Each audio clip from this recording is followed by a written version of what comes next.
ko. Another day, another vlog. Dito tayo ngayon sa ating favorite parisan, famous street tile pares sa Parañaque. At i-review natin at mag-react tayo at mag-rate ng kanilang pares dito. So ito yung in-order ko, purely pares lang, so wala siyang halong mami or whatever. The same time, ito yung kanin nila, talaga namang napaka juicy. So nilagyan ko na pala ng ng sauce. So ano natin siya, i-rate natin siya, i-review, magre-react tayo kung masarap yung lasa. At at the same time, nilagyan ko na siya ng condiments. Nilagyan ko siya ng bawang, paminta, tsaka yung dahon ng onion para plakadong-plakado yung lasa, mga kaibigan.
So yun mga Mr. Art Reactor, titikman na natin yung lasa.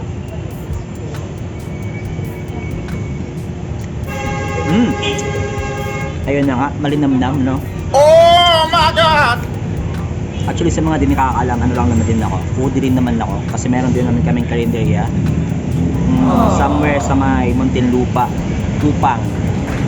Later on mga next video siguro, iba-vlog ko rin naman yung location namin at papakita ko rin yung mga niluluto namin doon.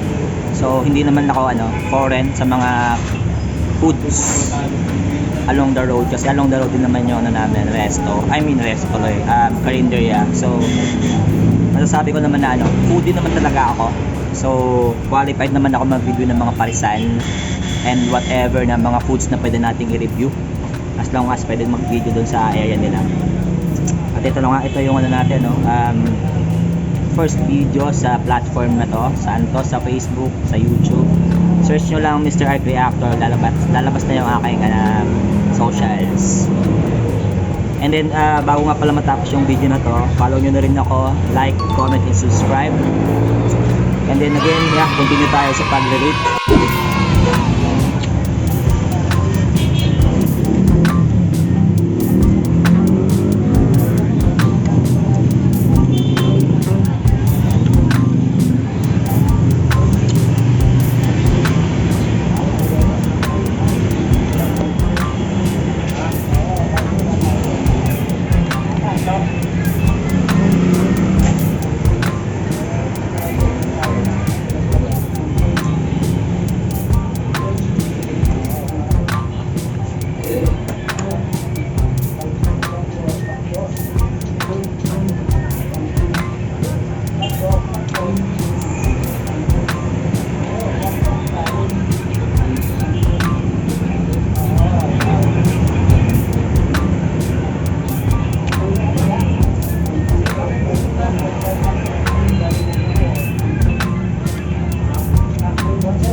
So yun, mga ka-reactor, ang lilamnam niya talaga, tsaka ang lambot.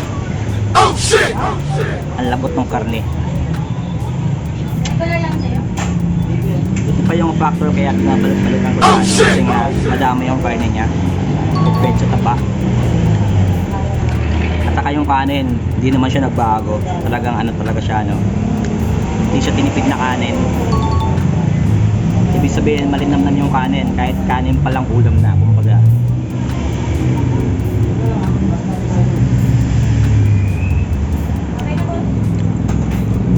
Actually, ano na kasi ngayon ano oras na ba? Sinunod ko tong video around ano na, no? 4. So, past noon na. So, bago ako pumunta dito, nag-lunch na ako. Pero ito, nakakagutom pa rin. Sarap niya.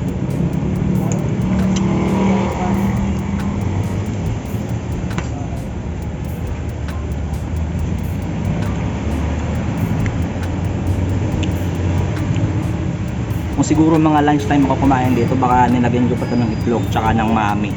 Pwede kasi yon. Baka hindi nyo pa na-try nyo.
So yun, kakatapos ko lang, no. I-rate ko na siya na in terms of lasa, 10 out of 10. Napakalinamnam niya. Lambot ng karne, 10 out of 10 din. Napakalambot niya, hindi ka mahihirapang umuya. Sa kanin naman, ultimate 10 out of 10.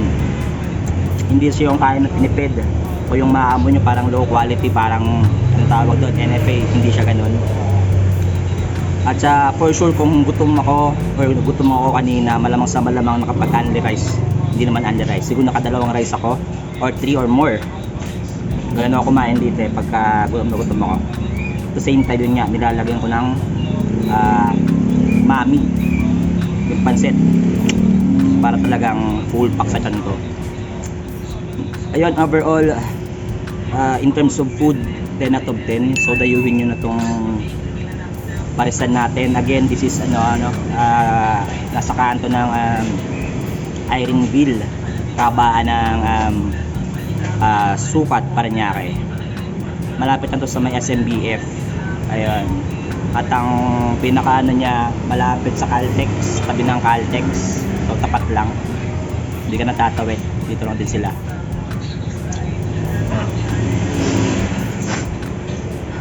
Sarap nga, kailangan ko ng tubig. So tubig muna ako, guys. So yun, kakatapos lang nating kumain dito sa ating favorite tambayan, famous street style, ayun, Pares, along Parañaque lang. At masasabi kong babalik-balikan natin to, no. So matagal ko na siya kinakainan, siguro mga 2 years ago na, 2 years na. Ayan, 2 years ko na siyang kinakainan. So hindi naman nagbabago yung timpla. At ito lang siya, no. Ayan yung sinasabi kong Caltex, naka-mirror lang. Then tapat niya is yung natin, parisan. So hindi naman siya mahirap hanapin, kantong-kanto lang siya.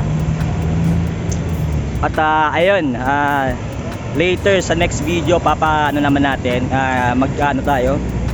magre-review tayo ng, excuse me, busog no, next video magre-review tayo ng kangkong chips Oh ni Josh my God! Mojica. So yun nga, nagbili ako kanina ng ng classic style, yung kulay green yung packaging. At sabi naman daw is masarap. Oo. Subukan natin kasi si Josh Mojica yun nga, napakabatang entrepreneur. Oh, yun. See you. Like, follow, subscribe, comment sa ating YouTube and Facebook, pati na rin sa TikTok. Oo. And yun lang. What's up?